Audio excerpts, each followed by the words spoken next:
up, everybody? It's another edition of the Heelcast. We're live this week. Oh, yes, we are. And joining me this week is my good buddy, Impact Dude, formerly known as TNA Dude, formerly known as... Brother underscore, right? Anthem Dude. I haven't had that one yet. Dude, we need to check that one at the door. Anthem Dude. Can we change your name to Anthem Dude? Because I think that's a pretty good sound. There's a precedent that's been set for me changing my name on a regular basis, and it's been a while. You know what I mean? I'll tell you what it'll never be. It will never be WWE, dude. They can sell the company, but I'm not selling my soul. It'll never happen. There will never be a WWE dude. I mean, there might be a WWE dude, but it will be an imposter. It will not be the original. Or actually, it will be the original, because I sure as hell won't be the original. Not a chance. If that name hasn't been done yet, I'd be shocked. Sounds like a gimmick Vince would come up with, though, doesn't it? Oh, yeah. I'm surprised it hasn't happened. Well, we did have Johnny Nitro, who was a WCW ass kisser to Eric Bischoff, which, hey, what do you know? It's our world heavyweight champion, Johnny Impact. So, you know. Yeah, but Nitro was an awesome show. Okay? That is true. Nitro kicked ass. I agree with you. Well, there was a time when Raw was awesome as well, but those days are long gone.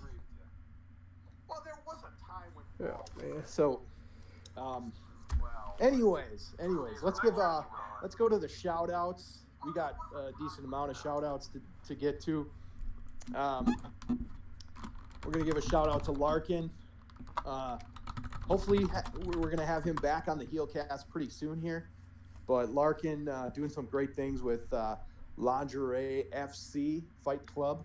So yeah, follow those guys. Follow them on Twitter. Like them on Facebook. Let's face it, if you are interested in pictures, you always got to follow Larkin. But this is like a dream job for Larkin. You want to see good pictures, just put them on your. I don't care if you like MMA or not. Just follow these people. Yeah, they are good pictures. And we want to give a shout out to Chef running the Heel Team 6 Wrestling. It's going to happen sooner. It's going to happen in June, actually. So I'm sure they got the venue picked out. Can't wait to see what develops from that. It's going to be good stuff. Give a shout out to P.D. Williams and the Wrestling Perspective. Always a good podcast. Give a shout out to Robert Does Wrestling. Always doing content on there. Check him out. I want to give a shout out to Andre Corbeil, longtime listener, does great stuff with what he's doing. He's going to be interviewing the franchise, Shane Douglas, pretty soon. So shout out to him. Give a shout out to our home base, impactasylum.net. Everything's up there. Please go there. Visit there. Have discussion. Don't be a troll. Have a serious discussion. What happens to trolls at impactasylum.net? I ban the bastards, man. I ban them. Yeah. Screw that shit, man. Don't go around trolling people. This is an asylum. It's a place to hang out. It's a place to play with your friends. Everybody's supposed to get along. So don't go around trolling people, or you'll just be done. We action. Mm-hmm. Just because my name has Dude doesn't mean I can't be an asshole. I am, after all, member of the Heelcast. See, he is a heel, folks. You heard it here. I got a toothpick in my mouth right now, too, so I'm feeling a lot like Scott Hall. Hey, yo. So anyways, so that's our shout-outs. I want to do a little bit of housekeeping. We are hoping to have, hopefully we'll have, maybe Raven Effect come back on this show eventually. My God. We're more likely to get Vince McMahon than that guy. I mean, this guy, this guy is one whipped son of a bee. I'll tell you that, okay? Oh, my goodness. How many impacts does he got to watch? 10? I don't know. I think last count it was 3, but I'm not sure if he got past Thanksgiving, because Thanksgiving's like, 5-minute watch. You know what I mean? Right. I mean, yeah, literally just watch the main event. Unless you're like me and you got to watch every second of every show. So, do you watch the commercials though? No. Oh, for God's sakes, the most important part. They need ratings for commercials. You know, I'm so sick of this ratings discussions shit, Hurl, because it's like, oh, well, we need ratings for this and ratings for that and DVR +5 and +7 and +3 and +37. You know, fuck that shit. If I'm an advertiser, people, I don't give a shit how many people are watching the show. I want to know how many aren't taking a break, a bathroom break, fucking sitting on the shitter when my commercial's coming on. Right, right. And I'll tell you, that's why WWE does so well. Because people take a shit when the show starts. When the commercials come back on, that's when the real watching begins. They turn their TV on, they remind themselves, oh, got to take a shit. That's right. It's just like a constant reminder of piss breaks. I'm just saying, that's what WWE is, and that's why they do so well with advertisers. Because people leave when their stupid matches come on, and they come back when the good stuff comes on, the commercials. Right. Right. Oh, and speaking of WWE, but apparently they had their worst rating of all time again. So they topped the previous week. Oh, my goodness. Maybe they need to bring in Disco Inferno. Maybe they need Disco Inferno to save the day. Or Tommy Dreamer. You know, that's what Impact does. Impact, when they wanted to sheep pop Hurls, they just go for Tommy Dreamer. You know what? Hey, they might reach out to Disco Inferno. They saw what he did to Impact on a Thanksgiving night. Has never been done. And they look at this guy like, hey, he's the ratings god. Okay? Disco Inferno equals ratings. I would not be surprised. You know what? I'll tell you right now, they won't bring either one of those guys in. I'll tell you why. Vince McMahon, he's listening to the Heelcast right now, and he's thinking, damn those son of a bitches, those lousy-ass TNA. It's Impact now. Okay? But he's thinking TNA. Fans trying to say to bring in Disco Inferno, bring in Tommy Dreamer. Damn it, I got all the money in the world. I'm going to bring them both in. Let them headline fucking WrestleMania. Yeah, you did it all wrong. You did it all wrong with the voice there. I couldn't even try the voice. Oh, yes, Disco Inferno. Yes, come to Vince Daddy and raise my Raw ratings. Yeah. That was fucking awesome, Hurls. That was awesome. Thanks. In fact, I honest to God, I thought you were going to have a fucking orgasm. I thought you were going to say Disco Inferno and fuck Vince in the back of his ass. Right? That's what I honestly thought. And I'm sure Disco Inferno would do it too, but that's just me, okay?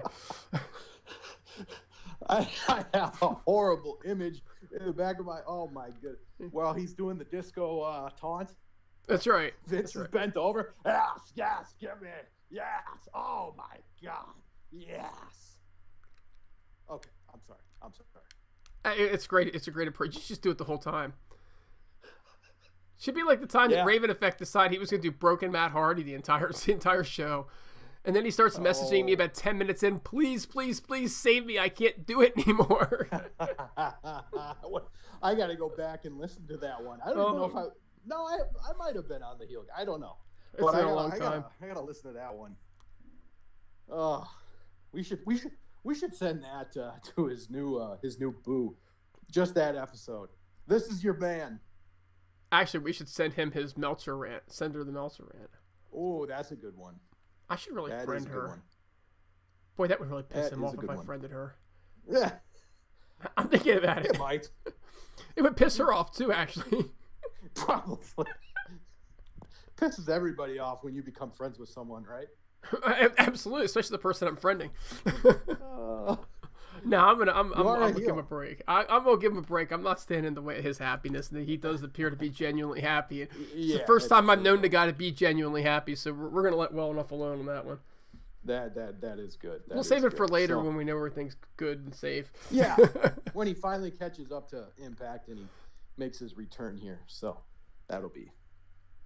So, anyways, I just wanted to say that we're hoping to get some of the people that haven't been on in a while on hopefully soon. And I also want to let people know that we're going to do the best of 2018 show. We'll do the different categories like we did last year and pick our winners, and then you guys can respond to what you thought was best. So that is coming up. And Hurls, we got to get FK9 back, right? I know he's on our thread, but he never actually watches it. But he should just cough FK9, cough. I know you're listening, buddy. Check the thread. Join the show. Just saying. Yeah. Yeah, and hey, he made a comment to last week about Gail Kim, and I thought he would. And if you say Gail Kim, it's like when Spider-Man has spider sense. Okay, you say those words, it's like rings a bell to FK9 that somebody talking about Gail Kim. Where? So, sure enough, he did not like what you had to say about Gail Kim possibly going over Tessa Blanchard last week when we were talking about it. So we got to get FK9 back on, because I have a feeling we're going to see Gail Kim for a while again. And then when we get him on, we're going to talk about Robbie E's match with David Arquette. We have to do that. That would be great. I mean, you want to talk about good content, folks? FK9 talking David Arquette and Robbie E. That is must listen Heelcast right there. Oh, is there anything better? Is there anything better than that? Those two going at it and having a competitive match. Psych. Oh, how the mighty have fallen. I don't know which one's the mighty, and I don't know where they fell from, but God, is it funny. Oh. Speaking of David Arquette, we hope to have the BCW 25th anniversary show loaded up. I did a review for that yesterday, actually. So that'll be up pretty soon for your listening pleasure. It also featured David Arquette on it. So that will be coming up soon. I thought it was a pretty fun show. Anthem, dude, this is why you got to get the network to see these one night only shows. I think you would actually like this show, though. I really do. Because of David Arquette? Not because of David Arquette, because they did a lot of they had a lot of people that, we haven't seen in a while. D'Lo Brown. Oh, well, there you go. He can headline next week. There you go. Yeah, no, it was actually a pretty entertaining show. They had a ladder match with two guys four wrestlers that I've been hyping up a lot in BCW. Hopefully they make their way on to Impact again. Guy named Jake something. He's very, very talented. I hope Impact brings him up to the main roster, because I think he could do some damage. Big wrestler, about 6'4", 6'5", good build. We need more of them. So he's a comedy guy, though, right? Didn't I see him? He did some comedy stuff for them a while back with BCW. He's not. I wouldn't say he's a comedy guy, because he's got a catchphrase. It has to do with his name. He says Jake, and then the crowd says something. Okay, so he's over with the hometown crowd. There's no doubt. He's done some comedy stuff, but he is definitely not a comedy wrestler. He had the best match of the night on this show. It was a ladder match, 16 minutes long. It was really good. Do you think if I yelled Anthem, that anybody would say anything back to me? Or if I yelled TNA or Impact? I don't think they would say anything at all. I think you'd hear crickets. I think David Arquette should try that. David! Something. Oh. And he was in a tag team match as well. He was. With RJ City, another guy I like a lot. I was going to ask if Courtney Cox showed up. Oh. Too soon, man. Too soon. I'm just saying. I'm looking at his bio, and he's married to Christina McLarty. No idea who the hell she is, but she looks just like fucking Courtney Cox, a little younger. When did they divorce, by the way? 2013. Okay, so it's semi recently, not too long ago, but the new wife is like 17 years younger. So if you just back Courtney Cox up to when they met, that's pretty much what the new life looks like. So he basically, folks, he just traded in his beautiful wife for a younger version of her. I mean, that's winning. That's winning. The guy can't wrestle to save his life. He's got no fucking career to save his life. But damn, is he doing well when it comes time to get laid. See? He's doing – that's a win. And now he's got wrestling bookings like every other weekend. So there you go. probably why he's doing it, but still. All right. Let's get to the news, shall we? Let's start it off with a former Impact Wrestling superstar who once laid down in an ice cream freezer in Japan. You guessed it, folks. Chef's favorite wrestler, Bram. Bram is moving back to the States, and he's moving to Tennessee, and he's going to be taking pretty much nothing but bookings in the States. So does this mean he's living with James Storm now? Well, it could. We don't know exactly where he moved to. So the guy's moving back to the States. He's moving to Tennessee. Impact has a headquarters in Tennessee, right? They still have but they moved everything. Oh, they might have a warehouse there, but I'm pretty sure they moved everything HQ wise up to Toronto. Okay. So they may have a warehouse there, but that's about it. We're guessing. Okay. So they got everything out of Toronto. They might still have something in Tennessee.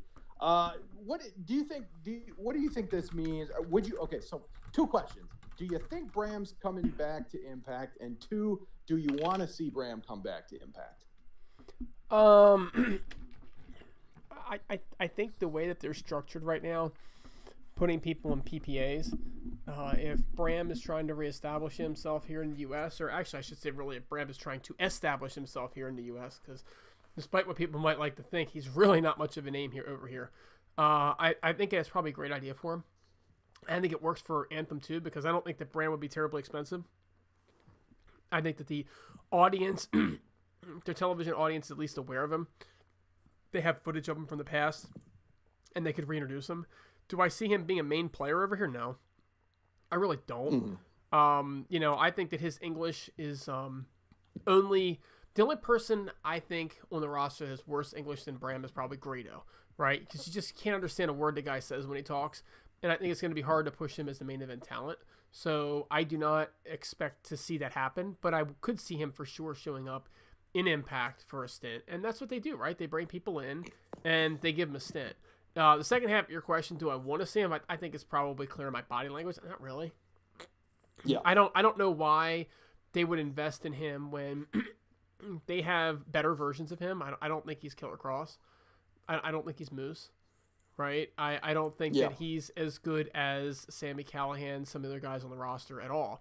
I don't think that he fills a role like, let's say, Eddie Edwards fills, right? I don't think that he replaces anybody except, the closest that you would have would be Killer Cross, and there's really not many people that are going to take Bram over Killer Cross. That guy is a load of talent, just an incredible load of talent. So I don't see a spot for him. I don't know how you use him. I don't see him as being complimentary. So I would pass. How about yourself? I would actually like to see him back. And the reason being because I don't think you can have guys that look 6'4", 6'5", guys that, when they walk into a room, you're kind of intimidated by them. And I think that Impact needs more of those guys. We do have Killer Cross, we do have Sami Callihan, we do have these hardcore wrestler styles. But I think Bram can bring a different type of intensity. And to be honest, I mean, there's some fresh matchups there. Like you just said, like we could see Bram versus Killer Cross in a crazy feud. And we could see Bram versus Sami Callihan in another crazy feud. Who knows? They could even pair them up. I think, I would like to see him come back. I really would. I think it would be interesting. I always liked the guy. Not my favorite wrestler ever.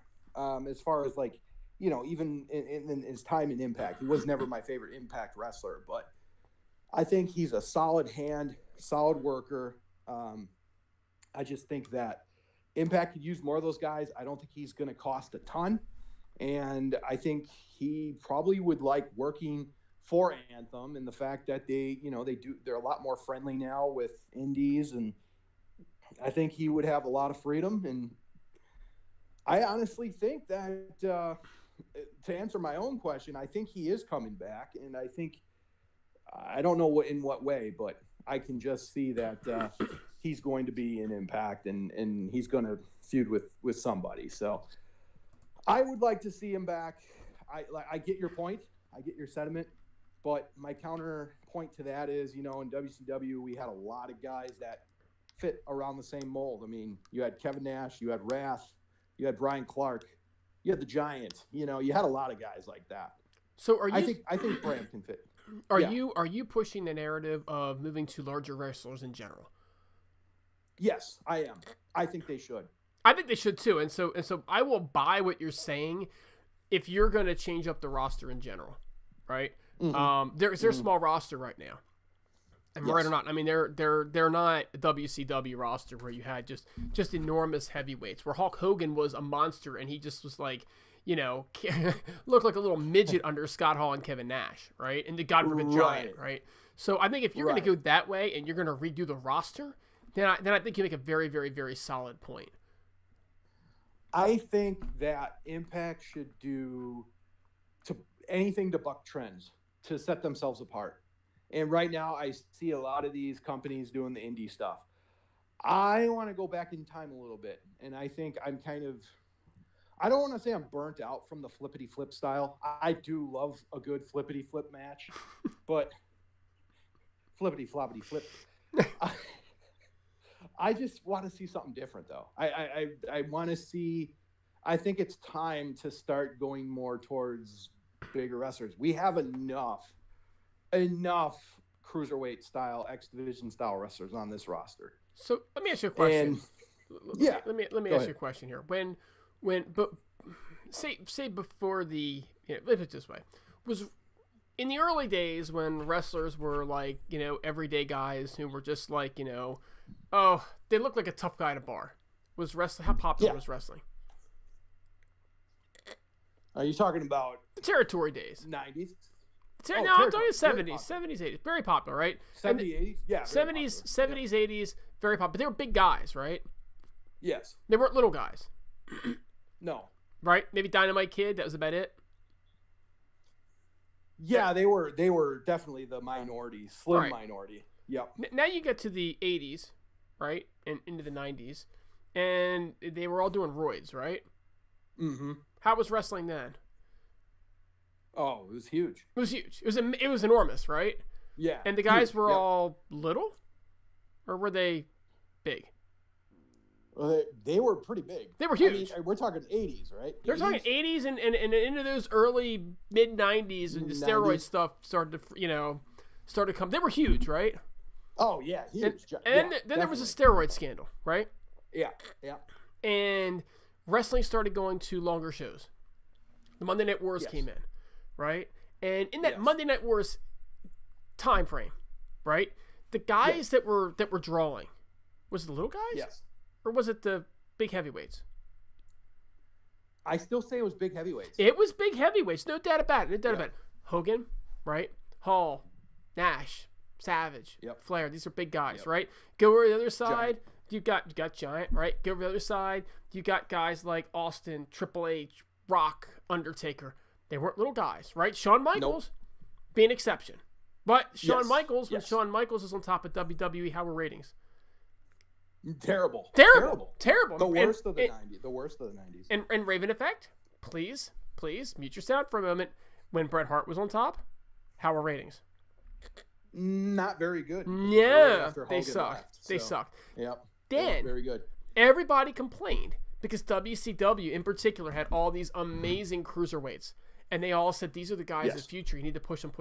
Bischoff wouldn't do it, right? So then what happens is WWE gets bought or buys out WCW, right? And all these big guys, their big contracts, because they were the ones that were drawing the money, folks, they're gone. They bring in the little guys. And WWE starts pushing these little guys as the future because they had a lot of talent. I mean, there's no look. I'm not dissing the talent here at all. It was insane amount of talent. But what happened to the TV ratings, Hurls? They go up or they go down when the little guys started taking over. Eddie Guerrero, Chris Benoit. How'd they draw? Hurls, are you there, folks? I think we lost Hurls. I'll tell you how they drew, folks. They didn't draw to save their lives. Exactly. Right? They didn't draw to save their lives. Hurls is back now. So yeah, someone was calling me. Sorry. Oh, God. It's all good. It's all good. So the Heelcast, for God's sakes, at least nobody's getting arrested. And now, we have an industry dominated by little guys. Right? Right? Right. How are the ratings? Terrible. Terrible? I mean, Impact's at all-time highs, right? With these little guys.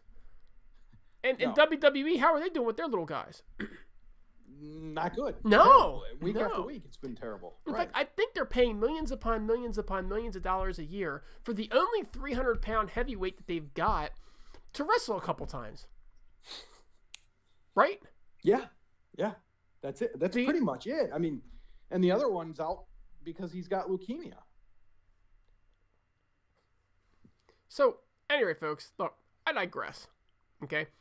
Little guys are great. I love flippity-flop matches. Love flippity-flip matches, too. I love watching all that shit, and I love watching it in WCW, but it's undercard stuff. Hurls is right here. If you want to have a successful ratings, if you want to have a successful upper card, Hurls, what size should the guys be? I mean, I just want anyone like 6'4", 6'3", and up. Really, and muscles too. Muscles are a good thing. Yeah, don't show me some fat ass. Right, and I'm not saying like these. I have nothing against the little guys. I really don't. Love watching them, but I just think like let's try to buck the trend a little bit.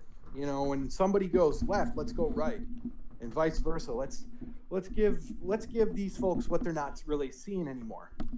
You know, let's give them a reason. So that's kind of what I want. How about we model the show after a show that actually worked as opposed to Ring of Honor? And I'm a Ring of Honor guy. I mean, I watched it up until I kind of lost the channel, right? Because I like flippity-flip matches. I'm not going to lie. But Ring of Honor is not a show that's ever drawn millions of people. They just do lots of flippity-flips. Why we're modeling after that when we could be modeling after something better? Look, Dixie Carter fucked up a lot, Hurls, but she at least understood one thing. You do with what's working across the industry. That's why she was WWE light. She would need to differentiate herself a little better than she did. That's where she went wrong. But she at least had the right idea. This ROH light bullshit is like, well, there you go. You just hit the ceiling to be Ring of Honor. That's a ceiling you want to be, right? Yeah. Fuck that. Right. Exactly. Yeah, I think they should just go more towards that. I'm not saying abandon the small guys. That's not what I'm saying at all. Just give us a little bit more of those guys that, hey, 300-pounder walks in the room, you're paying attention to him, okay? I don't care who you are. But, give us a little bit more of that. Let's have some monsters back into pro wrestling. And I don't mean just Abyss, okay? I mean some new ones. Yeah, and do something with KM and Follow Bob, by the way. Both those guys could fall into that category. Okay. Yes, they can. Yep. And do something with them too. So I'm going to flip flop here, Hurls. Am I allowed to do that? I'm going to say go ahead. I'm going to say you've talked me in. Bring Bram back, but bring him with others, okay? Because I still stand by my point. If you're just bringing Bram in, what the fuck was the point? But you know what? Right. Let's find a better use for KM and Falaba, okay? And let's bring some other guys like Bram in. And let's make Killer Cross work for his position. By the way, I think he's going to earn it. I really do. But let's make him earn it. Let's not just have him go out there and be twice the size of everybody else and just intimidate them just because he was blessed with genetics. And he was. Wasn't he blessed with genetics? God, I wish I had his genetics. No kidding. Right. No kidding. I'm sure he works hard, obviously, but I wouldn't mind. I wouldn't mind having Scarlett's, genetics either. In my bedroom, folks. I don't want to be Scarlett. I just want to nail her. Well said. Took my life into my own hands by saying it, but I did it, damn it. We've been talking about this. I don't know if we ever officially brought this up, but Davey Richards, he's coming back to wrestling in 2019. Do you want to see Davey Richards come back? Oh, of course. But let's get off of this crap. We're going to make him the singles world champion here and just put him back in the Wolves. I like little guys. I like little Davey Richards. He is a little dude. I mean, he is little. He's very tiny. He makes me look like a giant, and that's really scary because anybody that's ever seen me is like, dude, you're little. Twit.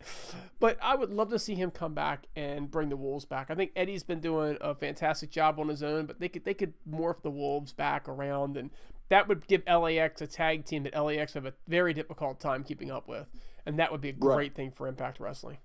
Right. Yeah, I would love to see Davey Richards come back. I mean, the tag team division would be great. The Wolves versus OVE, the Wolves versus LAX. I think there's a lot of cool matchups you could do. So I am totally on board with Davey Richards. I think both of these guys, Davey Richards and Bram, are very possibilities to come back. So we'll just have to wait and see what happens. But I think those two alone would definitely bolster the roster. I don't know about star power wise, but they would definitely give it a little bit more cred than it has. So I have no problem with both of them coming back. So, all right, let's go to another one since we're on this subject. A guy over in WWE, he's been in TNA before, / Impact. He had a couple stints in Impact. He was actually a former World Heavyweight Champion for TNA. I'm talking about the Man Beast, Rhino. Rhino is finishing up what it sounds like in WWE. He's got this month and next month, he's going to be working house shows. Storyline-wise, he was fired on Monday Night Raw by Baron Corbin, the general manager. Rhino did an interview on WWE.com. It was exclusive. Basically, he addressed the rumors that he saw. He said come February 1st, I don't know where I'm going to be wrestling, if it's with WWE or if it's with somebody else. I really don't know at this point. So looks like a contract extension has not been offered to Rhino, which would allow Rhino to be a free agent come February. My thoughts, he's really good friends with Scott D'Amore, who runs BCW. If you watch the BCW 25th anniversary show, they did play a lot of Rhino clips from past BCW events. So I would think if Rhino's out there, I think he would be kind of like a Tommy Dreamer. You would see him in a lot of different places, and I think he would show back up to Impact. As far as, a big push, I don't think that would be it, but I think he would wrestle for Impact for a while if he leaves WWE. Let's go to you, Anthem, dude. Let's hear what you got to say. All right, so I'm just going to read straight out of the comments in the chat, and I'm going to quote my good buddy Andre Corbeil, who said, F Rhino, we got Jordan Grace, laugh out loud. She did not like that, apparently. I'm just saying, I'm with Andre on this. Fuck Rhino. We don't need fucking Rhino in Impact Wrestling. We didn't need him before. Look, Hurls, we talked about this earlier before we started. I didn't care for Rhino 20 years ago, okay, when he was in ECW, when he came to WCW. I do not feel the need to start liking the guy now, okay? I just don't feel it. Rhino can just go do whatever he wants to do. Tommy Dreamer light, really light, okay? Gore, I can do a spear. It's just like, I don't dislike Rhino, but he will not move the ratings meter one bit. That's Andre. I happen to dislike Rhino. He just does nothing for me, folks, at all. At least in Bram's case, right? Bram's got some character to him. Rhino is just, screw it. Larkin agrees, by the way. He's good without Rhino, too. Yeah, no, that's... I understand the sentiment. So when you were watching Bound for Glory 1, the very first Bound for Glory, you must have hated that pay-per-view then, correct? I mean, I hate anything that's pretty much got Rhino in it. I mean, Rhino won that Battle Royal. Then he faces Jeff Jarrett for the world title and wins the thing. Rhino, former World Heavyweight Champion. I guarantee all of you guys that Rhino will be back if WWE does not re-sign him. I think that's a done deal. I think you guys are being a little too harsh to Rhino. I'm not saying he's going to move the needle. That's definitely not what I'm saying. But the Rhino spear to Abyss through the wall, you didn't pop for that even a little bit? I don't know. I think Rhino's a great hand to have. And yes, he's coming to the end of his career. He's not the, in shape Rhino like he used to be. But what the hell? I'd bring him back for another run. I really would. You know what? He can feud with Bram. There you go. There you go. And Jordan Grace. As long as Jordan Grace goes over, I'm good. Can you imagine if Impact did a mixed tag challenge like WWE does? Rhino and Jordan Grace spitting images of each other? I'd just like to see him take on Jordan Grace. Well, there you go. I mean, why not? Yeah, well, why not? They want to do more intergender matches. Why not? I mean, right? Brian Cage does it all the time. He wrestles women. Yeah, he does. Jordan Grace eliminated him at All In. Yeah, I know. Unbelievable. So, unbelievable.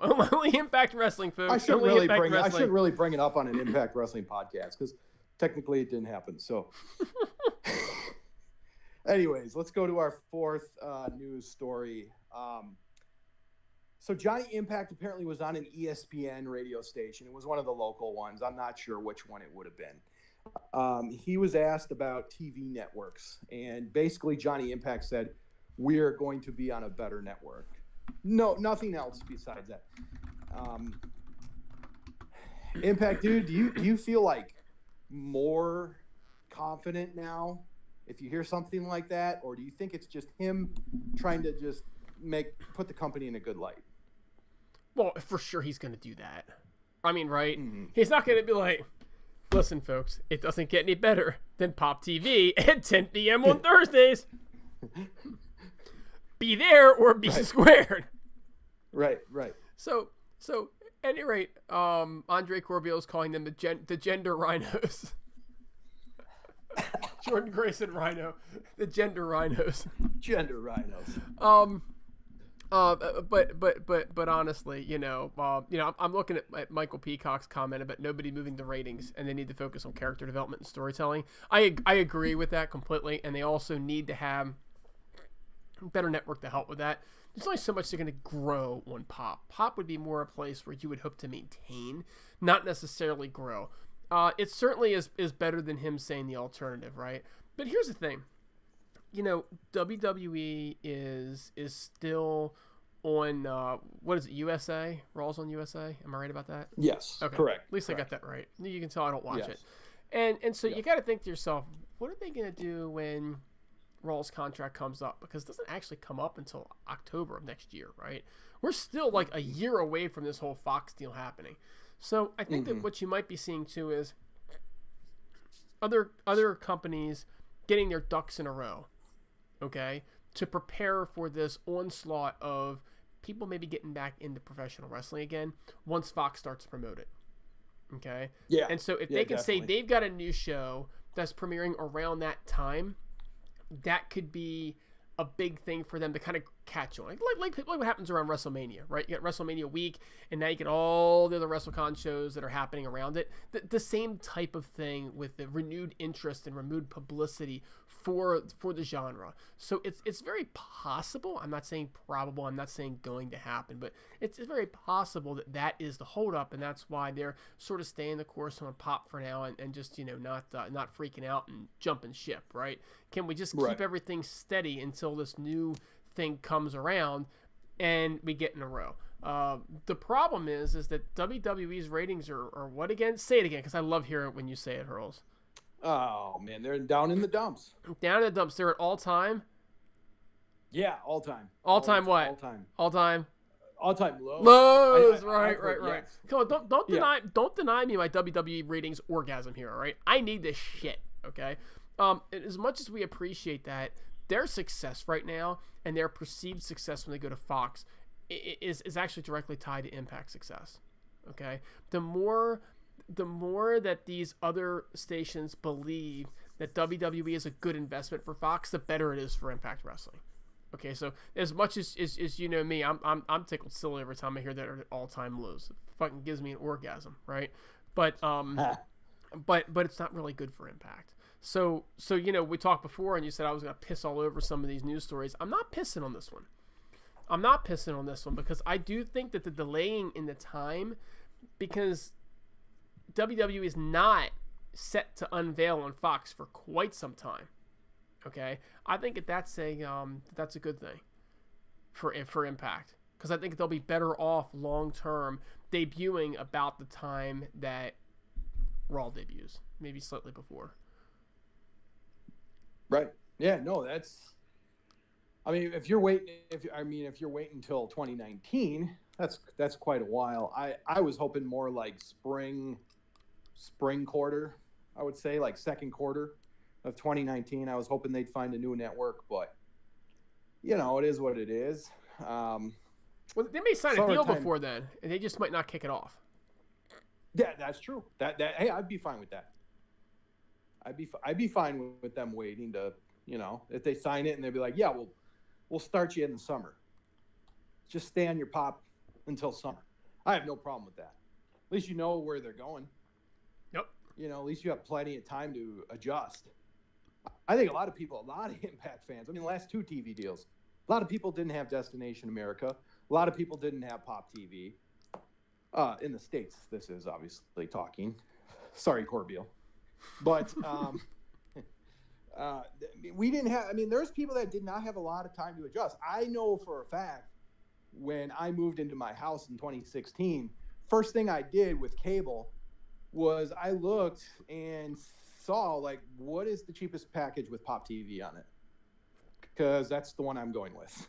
Yep. And that's exactly what happened. We adjusted to whatever had Pop TV on the cheapest package we could get. So, and this is why I don't like WGN. I'm a cord cutter. They're not available on any of the cord cut services.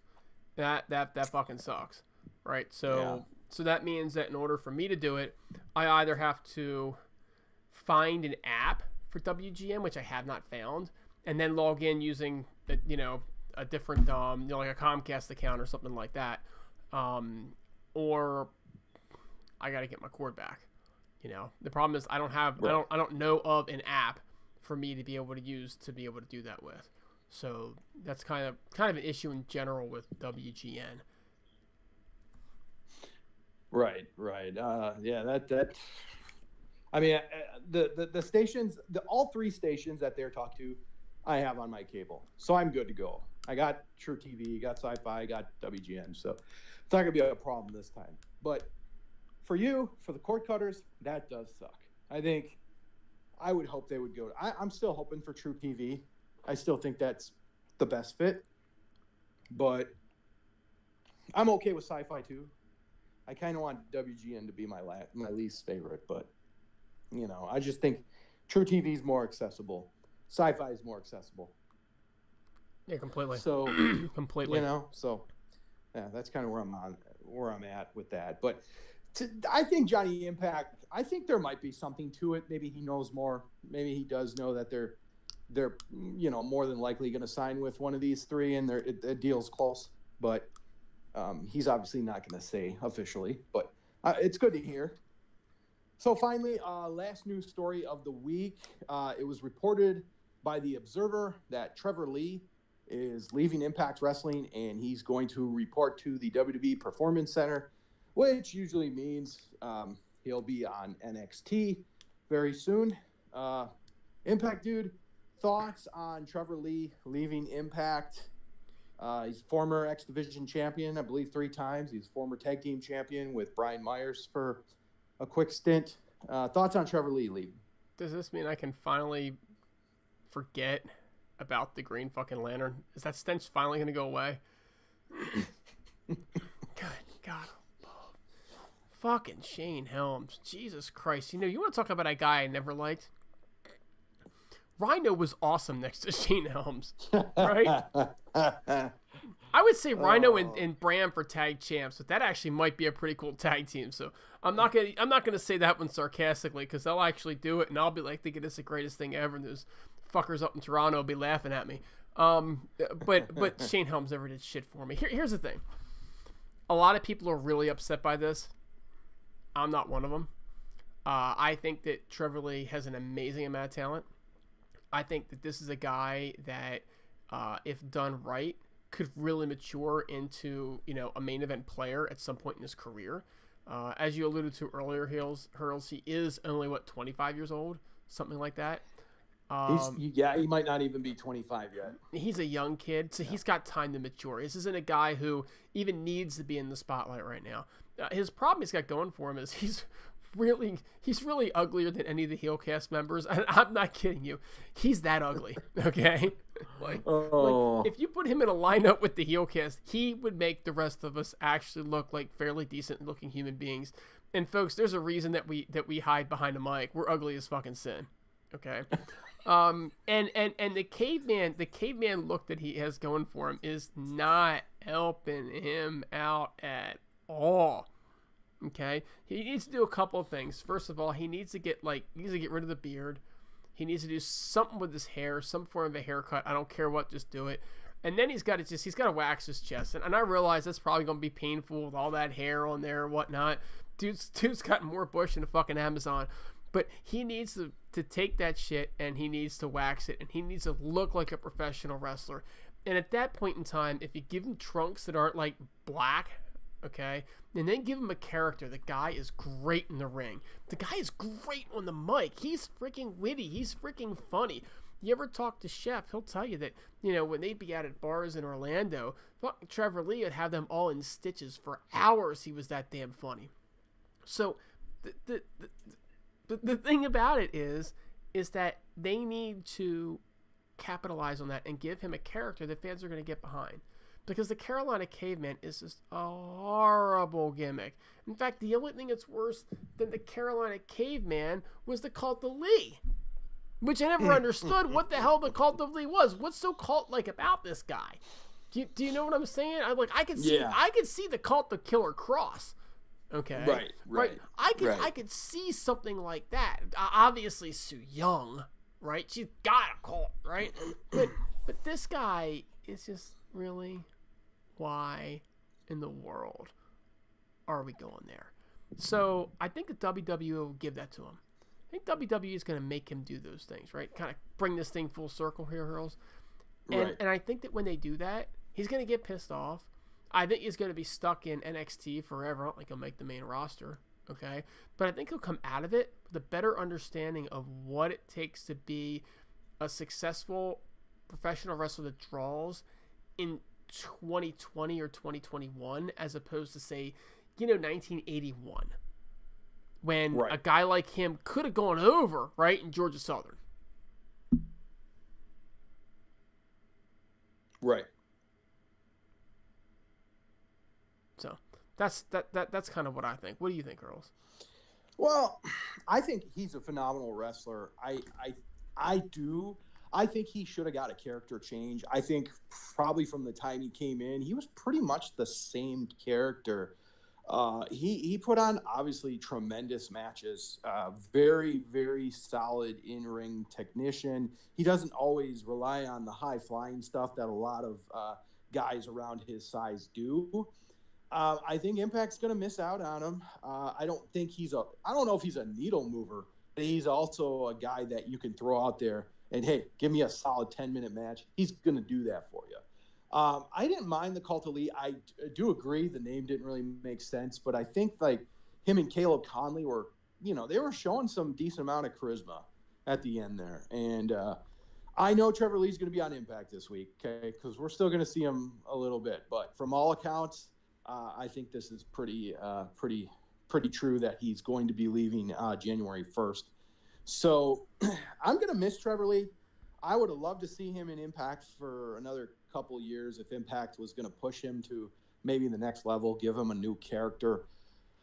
But it just kind of seemed like he was just going to be stuck with the, just kind of losing tag team matches or getting thrown back into the X division. So if they didn't really have any plans to really move ahead with him, it makes total sense for him to go to WWE and give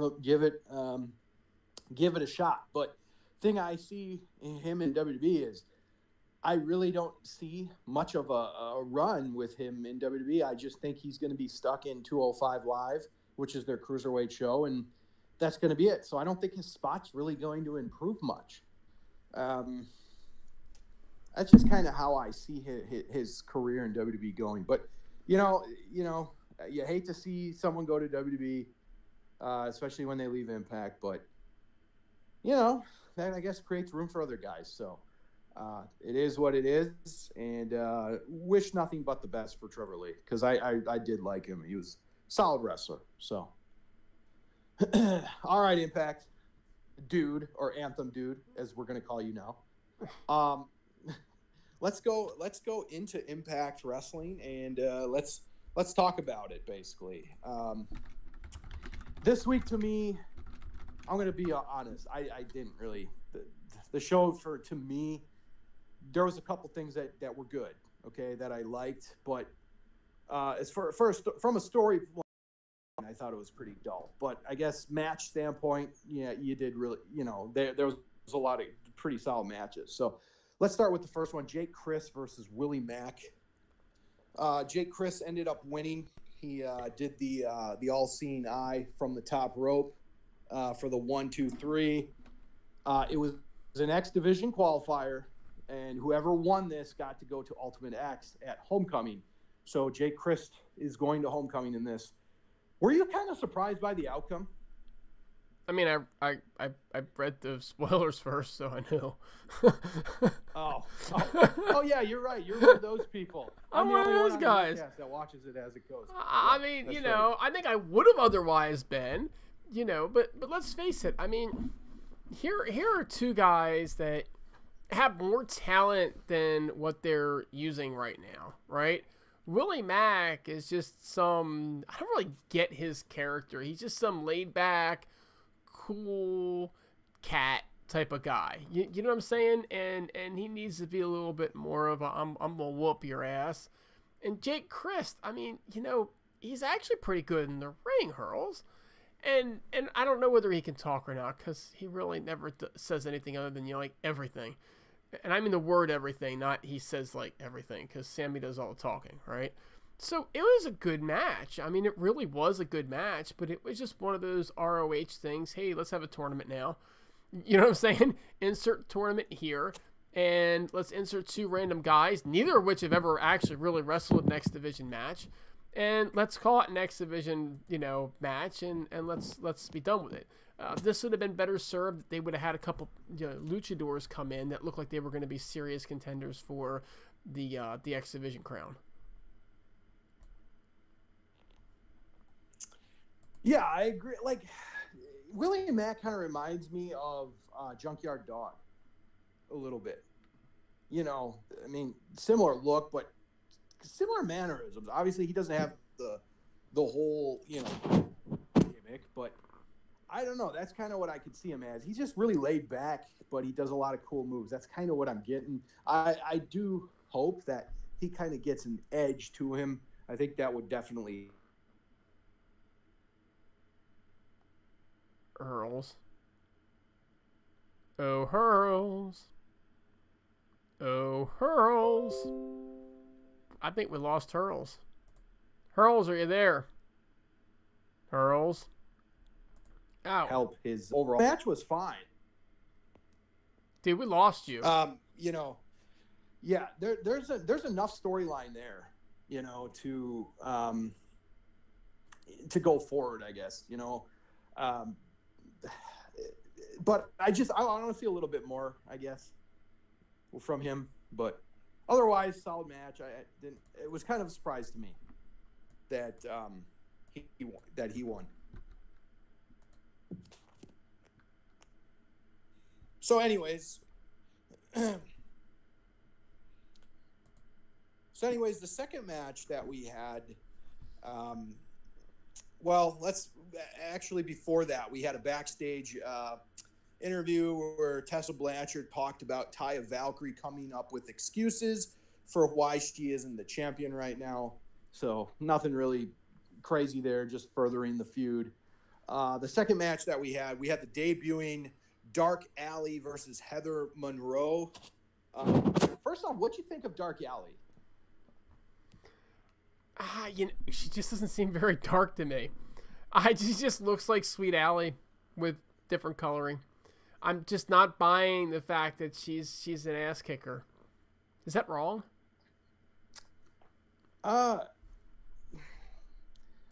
No, but I do think it doesn't really necessarily make her look bad that she lost to Heather Monroe, if you know what I mean, or that she beat. Like Heather Monroe losing to her doesn't really, it's not like that unbelievable, I guess, is what I'm trying to say. Yeah, it's just, yeah, exactly. I mean, I don't know. What I really did like about her is I liked her theme music. I think her theme music was on point. I think she should look a little bit more demonic, though. If she's going for this dark character, I think they should put the contacts in her eyes. Kind of like what they did with the backstage promo where they had her in the undead realm and her eyes just were all black. Like, why not do that? Right? I mean, if you want to give the impression that she's possessed, why not put the contacts in? Like, it's a little thing, but it would go pretty far. That would give her a little bit better of a look.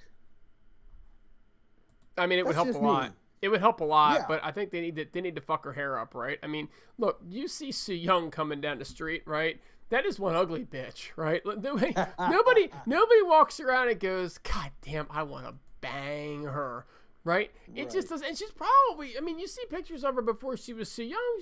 She's a fairly attractive gal. And I got to watch it because, I'm in Baltimore and Rich Swan's from Baltimore, and I'm not interested in getting my ass whipped by him. So I'm not messing with your woman, Rich. But here's the thing, right? I feel like they have to make her look more demonic, like what you're saying. They need to mess with her hair a little bit, frizz it up, just make her look not so well kept. She's like when my kid leaves the house in the morning. You know what I'm saying? The hair is pulled back perfectly behind the neck and just looks so cute, so pristine. No, God damn it, you're supposed to be a fucking demon. Act like one. You never see Rosemary dressed like that. Right. Do you know what I'm saying? You never see this shit. Yeah. So do something here, okay? And now Peacock's saying that was actually digitally done. They weren't contacts. But here's the thing. They could do contacts. Jeff Hardy does it all the damn time. So they could do it, right? Right. Yeah. It wouldn't take long. No, I get what he's saying, and I did realize that it was digitally done. I'm just saying that you can get contacts, obviously, that are that easy to manipulate, basically. All I know is that Rosemary is teasing that the Dark War is coming soon. And she's showing all sorts of Decay, clips on her social media account. And I'm thinking to myself, man, Homecoming, Tennessee, freaking January. Where's Steve from? Tennessee. We already know Abyss will be there anyway. Hell, he's from right around the corner in Ohio anyway. Wouldn't it be awesome if they kick off this Dark War in Tennessee, and even if for one freaking night, we get even a cameo in some sort of a Dark War type match that includes those guys? Wouldn't that be awesome, Hurls? Oh, yeah, for sure. I'd love to see the Decay return. I think that's when... Okay, Abyss, if we're talking about his later part of his year, you can like Joseph Park all you want, but I think like one of his best stuff was with Decay. I thought he was a great tag team wrestler at that point. And Crazy Steve, like, we don't even have to go there. That's clearly his best work as a wrestler. And Rosemary...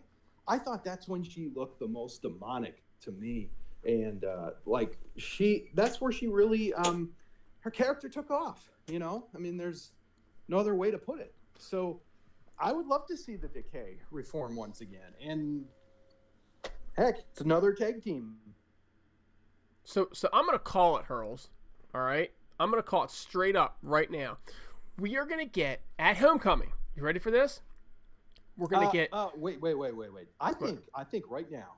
Okay. You should save this for the Homecoming preview. No. But you can go ahead. I'm gonna go ahead. Fuck this, man. I'm gonna blow my wad right now. I'm gonna make my very first Homecoming prediction. Okay. In part because I probably missed the Homecoming preview show because I'll be away. But at any rate, I digress. So wait. So you're gonna be Homecoming to Homecoming. Damn right. Damn right. Okay. So here it is. Ready? In a broken universe type of match. Okay. It'll be Su Yung. Okay. Versus Versus who? I don't know who's going to be versus. But Su Yung will be in a Homecoming match, damn it. It'll be a broken type of universe thing. Allie will be in it.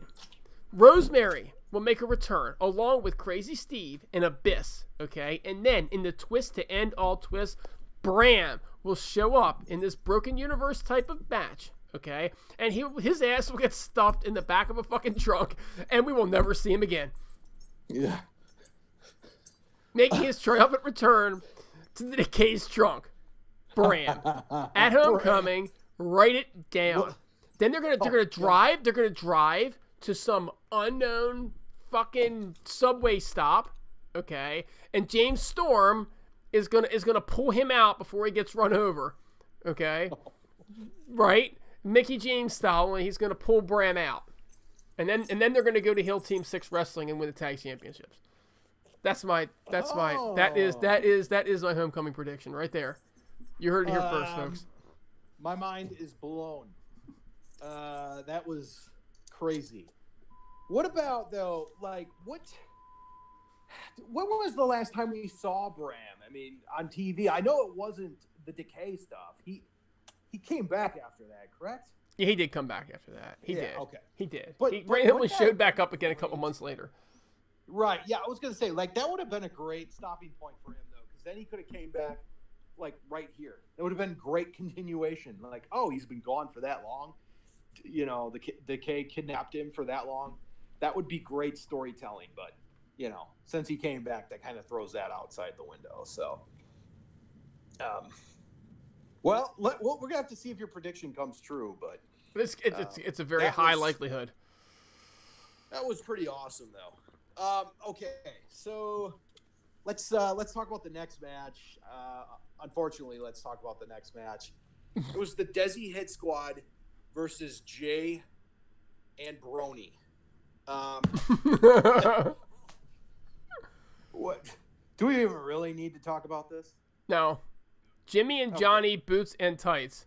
I forgot this match ever happened. And here's the thing, folks. When the fucking Desi Hit Squad wins a match in 3.5 minutes, okay, you know their competition fucking blows. Okay? They fucking blow. Terrible. Let's go on to it. Moving on. Do we have... Yeah. I mean, is there anyone that really, like, is into these guys? I mean... Yes. Like... Yes. Gama Singh is into them big time. Okay. Gama Singh. Gama Singh, the guy who somehow has been in the wrestling business. He's a legend in Canada, but yet he can't cut a promo that well. I find that very hard to believe. Or maybe he's just been out of the game for so long. And okay, Corbeil, this is where you step up and you tell me how good Gama Singh is. Here's the thing, right? Here's what I'm going to say. Gama Singh is most noted for his work in which territory? Stampede, which is the same territory that produced Bret the Hitman Hart. Okay, so when you say came out of Canada as a legend, okay, and couldn't talk, I'm going, he came out of Stampede. Sorry, Raven Effect. But Bret Hart never did cut a good promo. I'm getting ready to get nailed on this. I'm going to get hit hard on this one, I can tell. Oh, wow. You might get nailed hard by me, and I don't mean the physical kind. No. I don't. You're exciting me, I want to put that out there. Yeah. But no, seriously, I thought, what? I'm not saying Bret Hart was the best talker ever. That's definitely not what I'm saying. But I do think he cut some good promos. I mean, he was the greatest talker ever. He'd tell you so. He was the best there is, the best there was, and the best there ever will be. I know, because he told me in every goddamn promo he ever gave. Completely ignoring people like Hogan and Flair. Oh, right. He's definitely not better than either one of them. The Rock, Stone Cold, Rock, he's not better than any of them. But I don't know. I just don't think he adapted well once the Attitude Era came into be. I don't think he was as good of a talker as a lot of the guys that came up in the Attitude Era. But well, he wanted to be a pure wrestler too. I digress. He wanted to be a pure wrestler, and you got to understand that he was born and bred to be a pure wrestler, and so you do have to appreciate and at least respect that in a big way. Right. I mean, and he, his whole character was, in my opinion, he was a great technical wrestler. he stood out because he wore the pink and black. Not many wrestlers could pull that off. Let's be real. And he made it look cool. And the shades, the jacket, the music, he was pretty much the whole package. He just didn't have the mic skills. And I don't know if they were bad, but just weren't.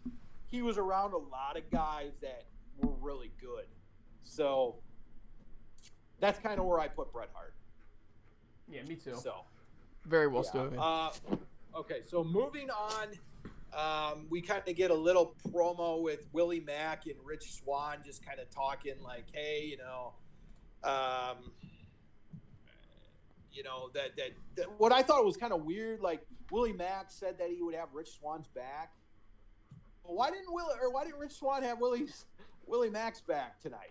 Because the numbers came up. I don't know if that's what they're going for or not, but I just thought that was kind of strange. Didn't you kind of think that was a little strange? Yeah, it was definitely a little bit weird. Yeah, like, Rich Swann, what kind of friend are you? You expect Willie Mack to have your back, but you're not there to have his? Like, come on now. That's obvious grounds for Willie Mack to turn heel, but I don't know if it's going to happen so quickly into his Impact tenure. So I just thought that was strange. But anyways, then we had Katarina is still not impressed by Jordynne Grace. I love it, but what I don't like is, are you just going to keep feeding Katarina to Jordynne Grace, okay? Because this is getting kind of old. Like, doesn't Katarina have to get a win before this is actually like a so-called feud? I got nothing for you on this. At least they're using both of them. Okay. But Jordynne Grace has not impressed me in any way, shape, or form. Right. And she hasn't really impressed me either. Katarina, not necessarily the most impressive character work either, although I thought her work with, Grado and Joe Hendry wasn't bad. I enjoyed that, probably more because of the other two guys, but I enjoyed it. Did you enjoy Winter when she was Winter? No, I didn't. I thought it was a little. I liked her weirdness, at least in the beginning, with the fact that she could only be seen by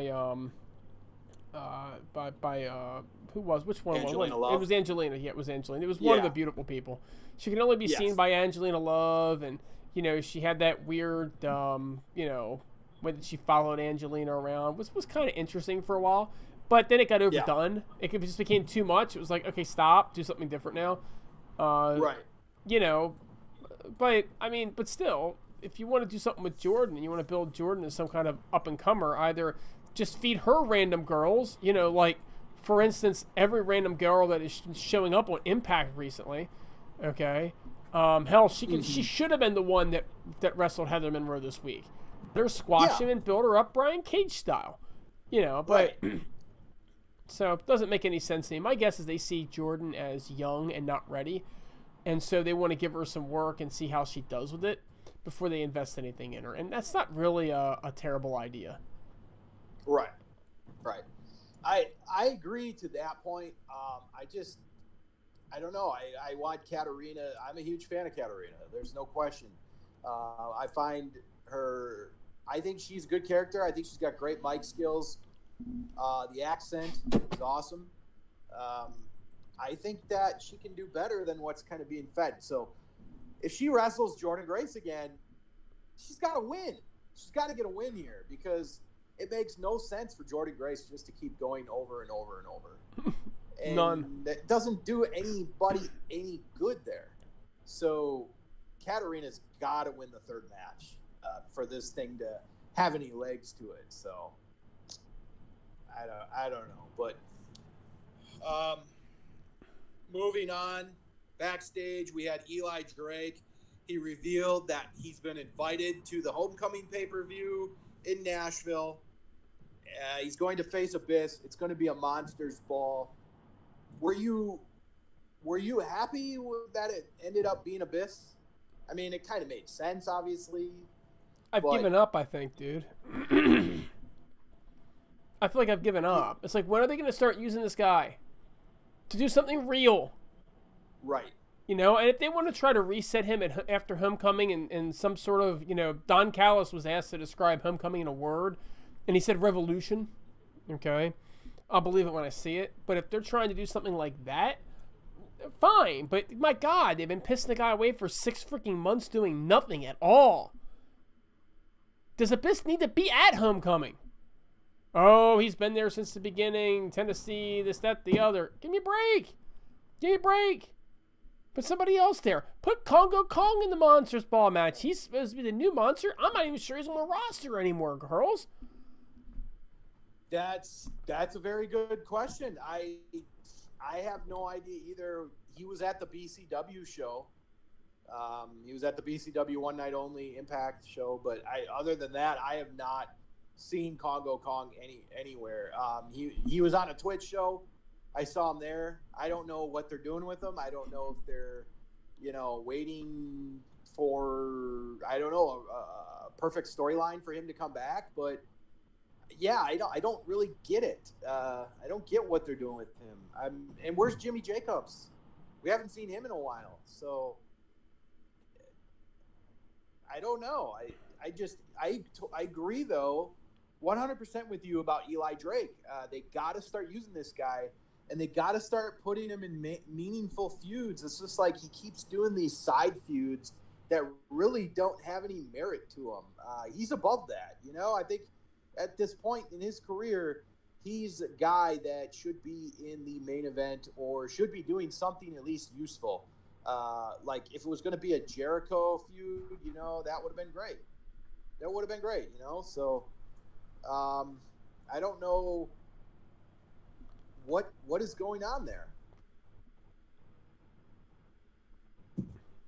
What's your thoughts?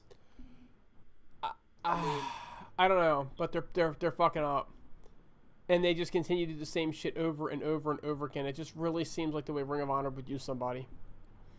We don't have anything for you, therefore you're just gonna do a bunch of random shit for the next year. Like kind of how they built up Moose in Ring of Honor, and then like totally had no idea how to use them after that. Well, they don't have to use anybody that's 6'5", 300, dude. They had him doing flippity flips. Yeah, that's true. He had him doing flippity flips. Exactly.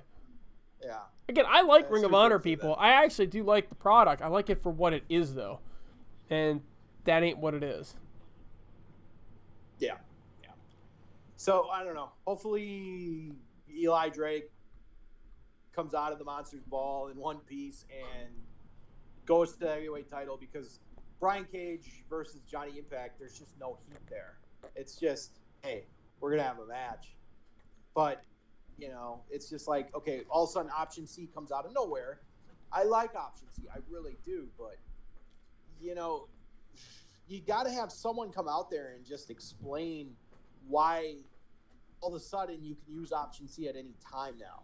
You know, and that's the thing. Like, I know a lot of people say they're not going to have an authority figure, but, you know, that would have been a nice time to have an authority figure to kind of explain what you're doing with it, because then it would have actually made sense. Randomly like that doesn't really make sense, but, you know, whatever. So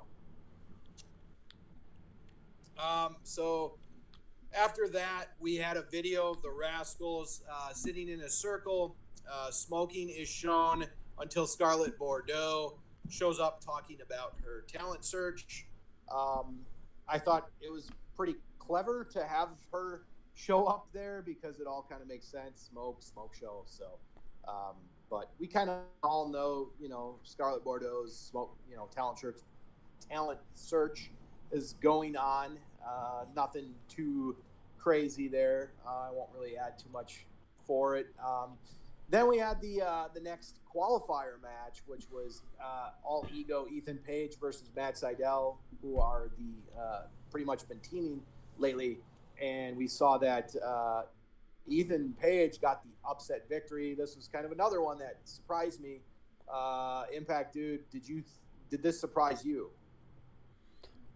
I read the spoilers. So you know what? I'll go with it. Like, okay. The first time you saw the spoilers, when I read the spoilers, God damn it, you stupid son of a bitch. When you read the spoilers, were you surprised? Yeah, very much so. Very much so. If there's one person that probably should advance into these this Ultimate X match, it was probably Matt Sydal, right? I mean, seriously, look at the contestants. It was literally made for guys like Matt Sydal and Rich Swann to be contestants in there, right? So, yeah. I am very surprised at how it went down.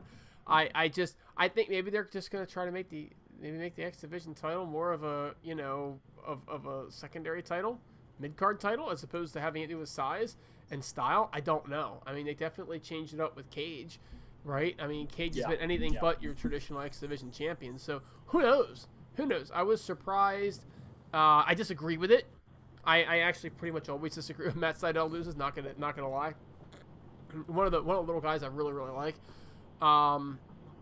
Going back to his ROH days, actually, the first time I saw him was in ROH because I don't watch WWE, and he was always a cut above everybody else they had there, and it was pretty clear. Mm-hmm. And he wasn't used very well, but it was pretty clear that he was a cut above. So I was very surprised. I don't think that Ethan Page is on Matt Sydal's level.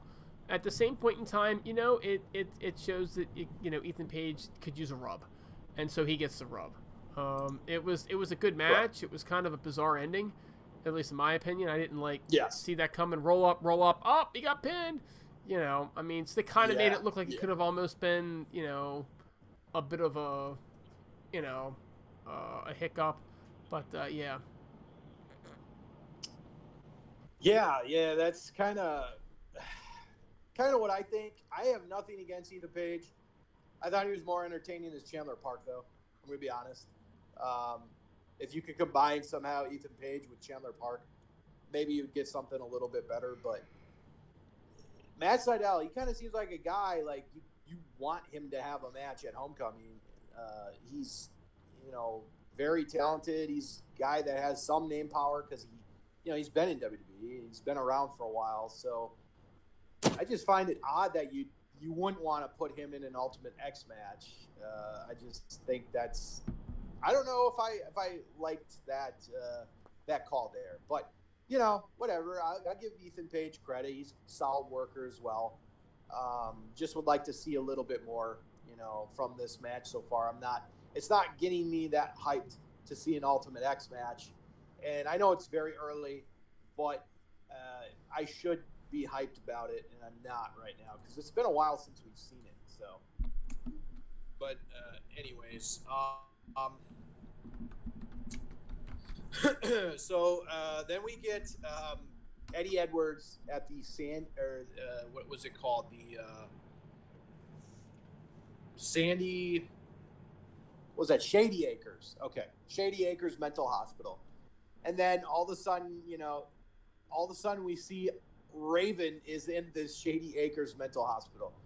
We got Raven was hilarious, by the way, in this segment. I loved it, but Eddie Edwards was able to get out of this mental hospital because Raven basically distracted the doctor who had the key, and Raven stole the key from the doctor and gave it to Eddie Edwards, and Eddie Edwards says, "I owe you one." What did you think of this segment? I think it was terrible. And I'll tell you why I think it was terrible. I just don't understand how they randomly shove a guy like Raven in there, and the only reason that the casual viewer knows it's Raven is because Josh Matthews eventually says, "Hey, wow, that was Raven." I mean, what a terrible way to introduce the guy. Look, Raven could easily be in a mental hospital. Okay, he is Raven, so him being in Baltimore makes a little bit more sense. Everybody knows Eddie Edwards is from freaking Boston, and they got plenty of mental illness facilities up there too, folks. Okay, so I'm just shocked at how they did it. Now the segment itself was well done. I mean, Raven's great, and I think that that Eddie Edwards is great too in this. So the segment itself was good, but it made absolutely no freaking sense whatsoever as to how Raven wound up just in the same mental institution hospital, in the same room with Eddie Edwards. God, give me a little something here. Am I right or not? Oh man, I got to disagree with you. This is when I was kind of okay. So I'm watching Impact. I was kind of burnt out from wrestling matches because it just seemed like all they were doing was match after match after match after match. Maybe because they actually stuck a promo or a segment in here.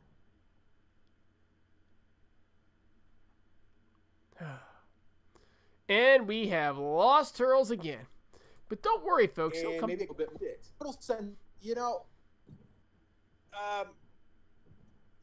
It makes Anthem, dude. Are you there? I'm here, man. I was just telling everybody listening that you went ape.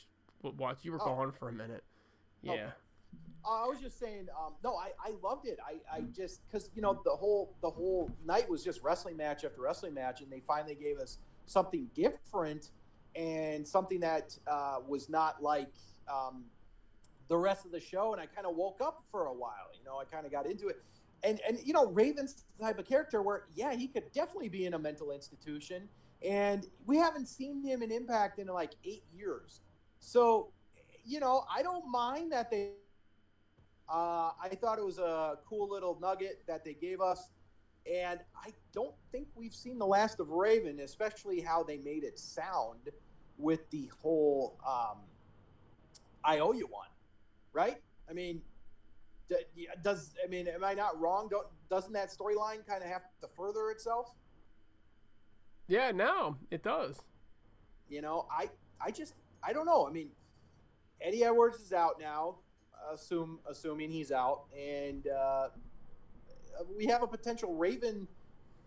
I don't know what he's going to do, but it's going to be something because Eddie Edwards owes him. So whether that has to do with the Moose feud or not, having Raven on your screen is not a bad thing. He's always been an interesting character. He's always had very articulate promo skills. So I enjoy it. There's really nothing else to really say about him.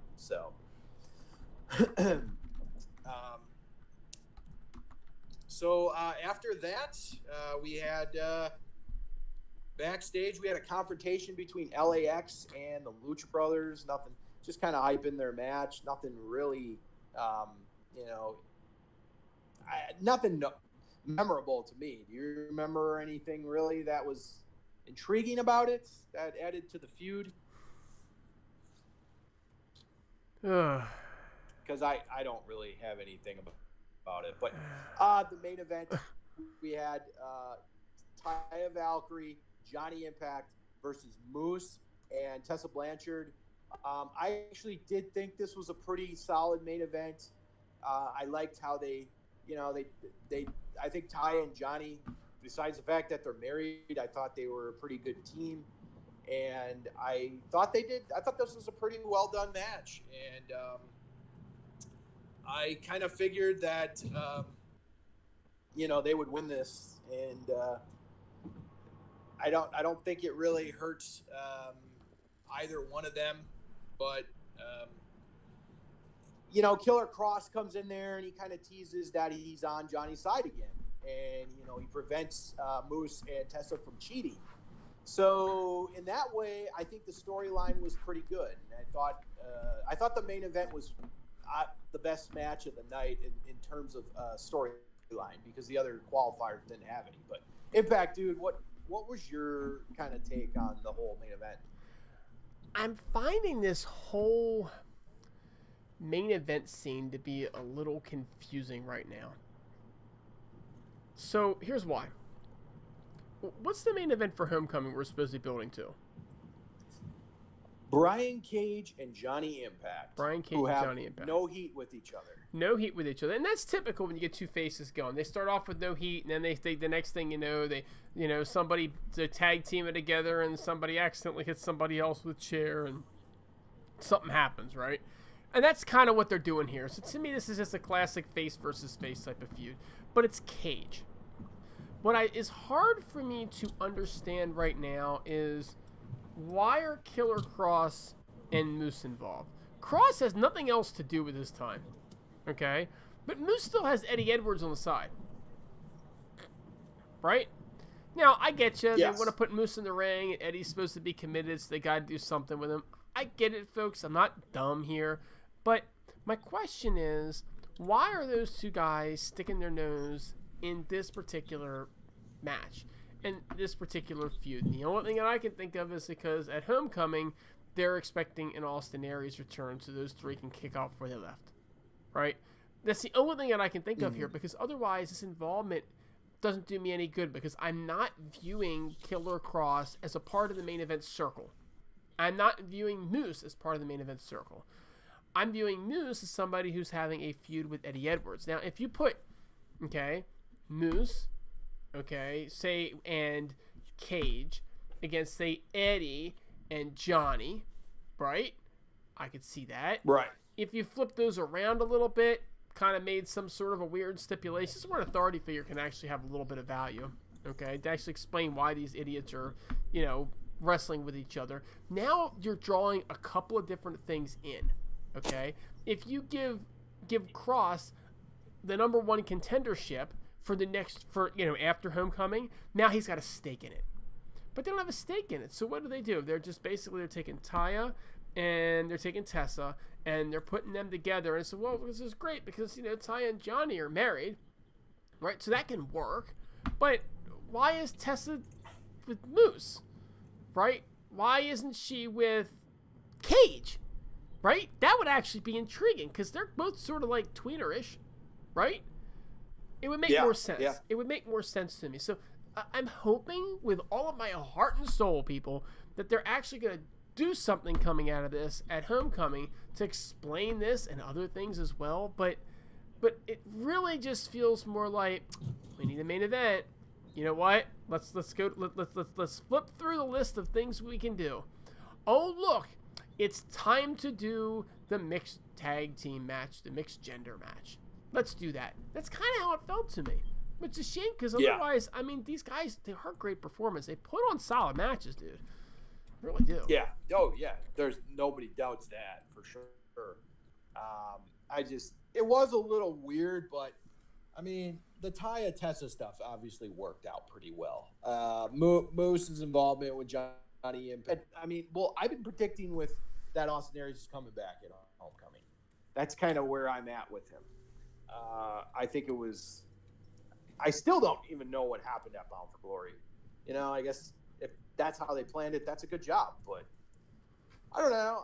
I just thought the match was pretty good. It was something different than we saw that, throughout the Impact. But having said that the main event and the Raven Eddie Edwards segment were my favorite of the night.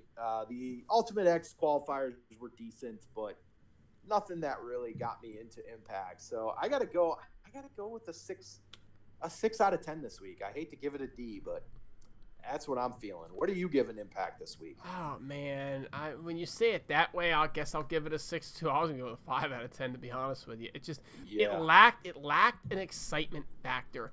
It lacked a well-built main event, and it lacked any match on that card. Tell me honestly, when you knew you were gonna tune in this week, Hurls, what match were you like, I can't wait to watch? I was just intrigued with the Ultimate X matches, but when I was like, this doesn't really do it for me. Right, that's how I felt. But that's how I felt. None of those guys really just got me into it, anything really. Maybe the Dizzy Hit Squad match. That might have been the match, right? Right. that you couldn't miss. That and Dark Alley versus Heather Monroe. Right, that's right. Yeah, no Jay kidding. and Brony. Yeah. That's it. But all right, dude. It was a pleasure talking about Impact in the news and whatnot. Another great Heelcast episode. And I don't know, we got the best of show. Hopefully we'll have another show next week with some returning members on it. But